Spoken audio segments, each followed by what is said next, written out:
നമസ്കാരം. രാമായണ കഥാമൃതത്തിലേക്ക് സ്വാഗതം. ഞാൻ ഷാജി മഞ്ചേരി. ഇന്ന് പുരാണത്തിൽ വളരെയധികം ചർച്ച ചെയ്യപ്പെടാതെ പോയ, എന്നാൽ ജനന കഥ തൊട്ട് വളരെ വിചിത്രമായി നിലനിൽക്കുന്ന ബാലിയുടെയും സുഗ്രീവൻ്റെയും ജനനകഥയും ജീവിതകഥയുമാണ് ഇന്ന് രാമായണ കഥാമൃതത്തിൽ ചർച്ച ചെയ്യുന്നത്. ബാലിയുടെയും സുഗ്രീവൻ്റെയും ജനനകഥ തന്നെ വളരെ വിചിത്രമായ ഒരു കഥയാണ്. ബാലി സൂര്യൻ്റെ തേരാളിയായിട്ടുള്ള അരുണൻ ഒരിക്കൽ ദേവേന്ദ്രൻ്റെ രാജധാനിയിലെ ഉർവശി, മേനക, രംഭ, തിലോത്തമ മുതലായ അപ്സരസുകളിലെ നൃത്തം കാണണമെന്ന ആഗ്രഹം സൂര്യനോട് പറഞ്ഞു.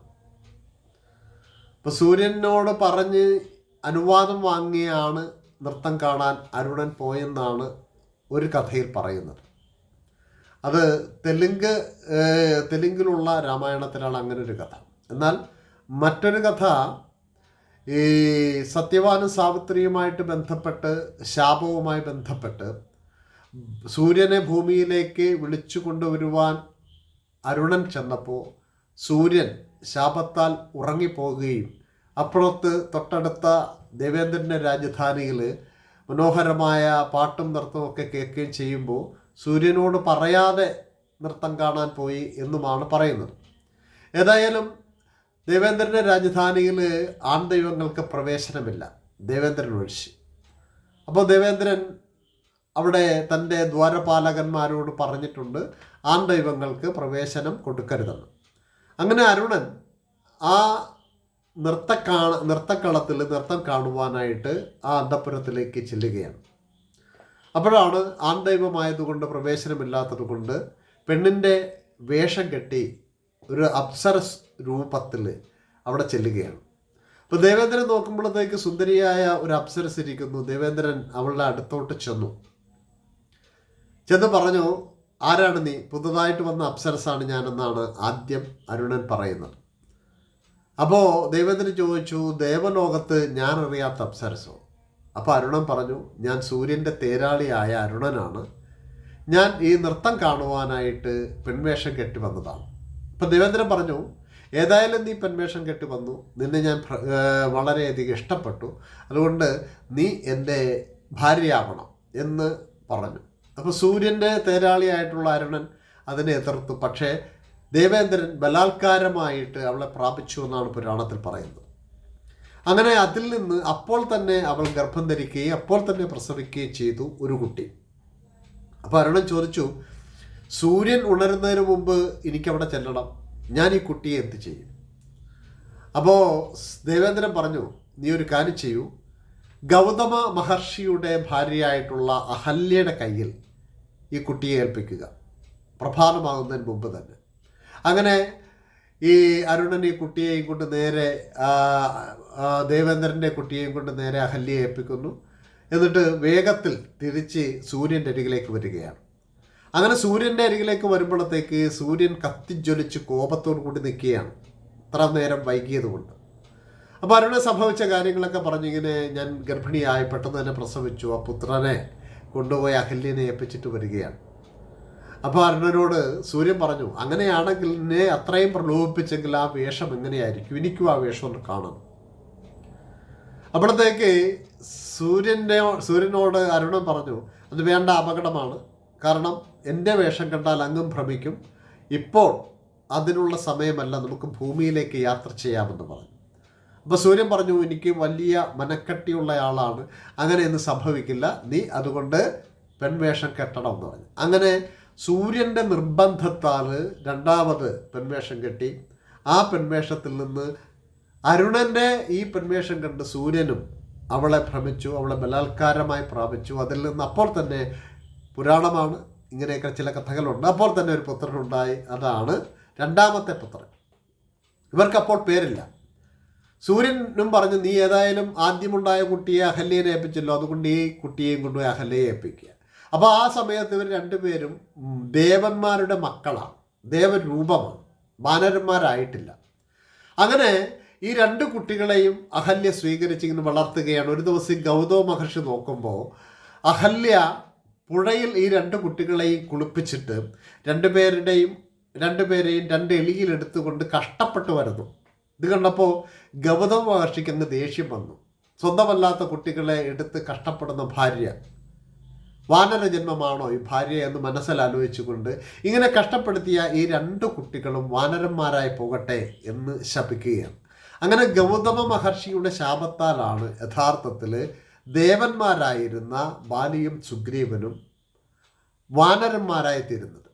അങ്ങനെ വാനരന്മാരായി തീരുന്ന വിവരം തൻ്റെ മകനും സൂര്യൻ്റെ മകനും വാനരന്മാരായി തീർന്ന വിവരം അറിഞ്ഞിട്ട് ദേവേന്ദ്രൻ തൻ്റെ കൊട്ടാരത്തിലെ പരിചാരകനായിരുന്ന അപ്സരസായിരുന്ന ചിത്രസേനെ, ഗന്ധർവനായിരുന്ന ചിത്രസേനെ ആ ഗൗതമ മഹർഷിയുടെ അരികിലേക്ക് കൊണ്ടുവിടുകയും രഹസ്യമായിട്ട് ആ കുട്ടികളെ കടത്തിക്കൊണ്ട് സ്വർഗത്തിലേക്ക് പോവുകയും ചെയ്തു.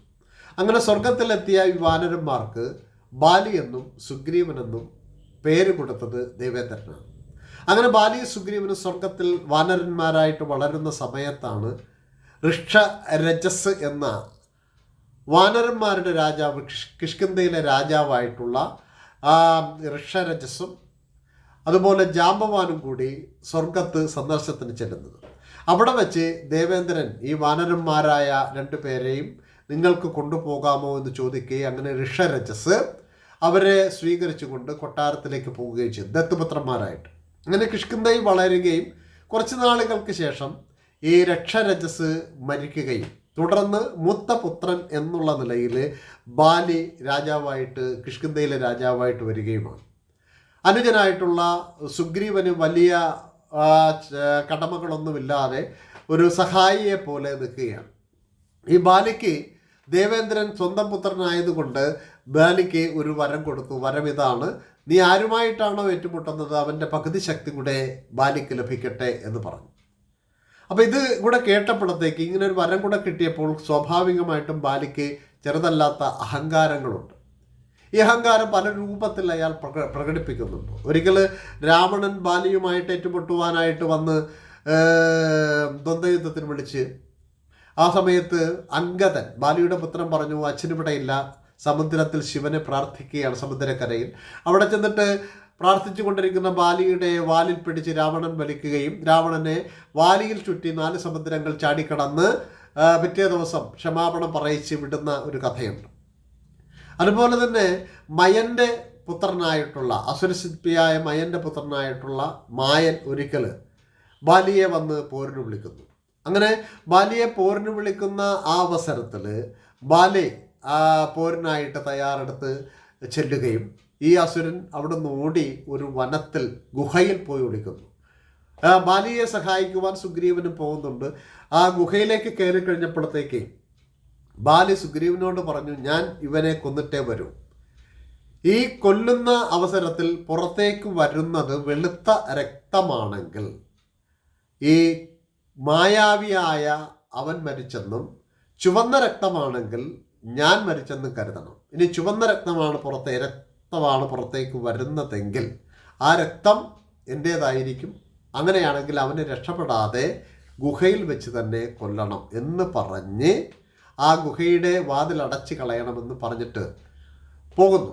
അങ്ങനെ അകത്തേക്ക് പോയ ബാലിയെ കാണുന്നില്ല. ഏകദേശം 1 വർഷത്തോളം കാത്തിരുന്നു. അങ്ങനെയാണ് ബാലി മരിച്ചു എന്ന് വിശ്വസിപ്പിക്കുവാൻ വേണ്ടി അസുരനായിട്ടുള്ള മായാവി ഗുഹയുടെ വാതിക്കൽ ചുവന്ന രക്തം വരുത്തുകയും മായാവിദ്യയാൽ ഇത് കണ്ട് സുഗ്രീവൻ മരിച്ചു എന്ന ധാരണയിൽ ബാലി ഗുഹയുടെ വാതിലടച്ചുകൊണ്ട് നേരെ കിഷ്കിന്ധയിലേക്ക് പോവുകയും സുഗ്രീവൻ മരിച്ച ആ കിഷ്കിന്ധ രാജ്യം തൻ്റെ രാജ്യമാക്കി ഭരണം തുടരുകയും ചെയ്തു. അങ്ങനെ ഇരിക്കുമ്പോഴാണ് ബാലി അവിടെ നിന്ന് ശരിക്കും മറ്റേ മായാസുരനെ കൊന്നിട്ട് തിരികെ വരുമ്പോഴാണ് സുഗ്രീവൻ തന്നെ ചതിച്ചതാണെന്നും രാജ്യം തട്ടിയെടുക്കുവാനും തൻ്റെ ഭാര്യയായ താരയെ സ്വന്തമാക്കുവാനും വേണ്ടി ഗുഹ ബോധപൂർവം അടച്ചതാണെന്നും പറഞ്ഞുകൊണ്ട് ആ ഗുഹയുടെ അകത്ത് തന്നെ അടക്കാൻ വേണ്ടിയാണ് കരിങ്കല്ല് വെച്ചതെന്നൊക്കെ പറഞ്ഞുകൊണ്ട് സുഗ്രീവനെ കൊല്ലുവാൻ വേണ്ടി ഓടിക്കുകയാണ്.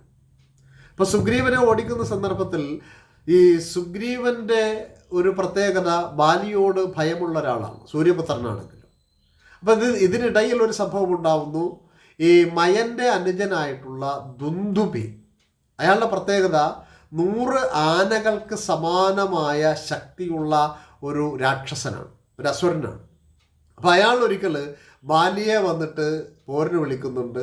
ആ പോരിൽ ബാലി ഈ ദുന്ദുഭിയെ കൊല്ലുകയും അയാളുടെ ശിരസ്സറുത്ത്, അതായത് പോത്തിൻ്റെ രൂപത്തിൽ വന്നാണ് യുദ്ധം ചെയ്യുന്നത്, പോത്തിനെ കൊന്നിട്ട് ശിരസ് അറുത്ത് ഋഷ്യമൂക അചലത്തിലേക്ക് എറിയുന്നുണ്ട്.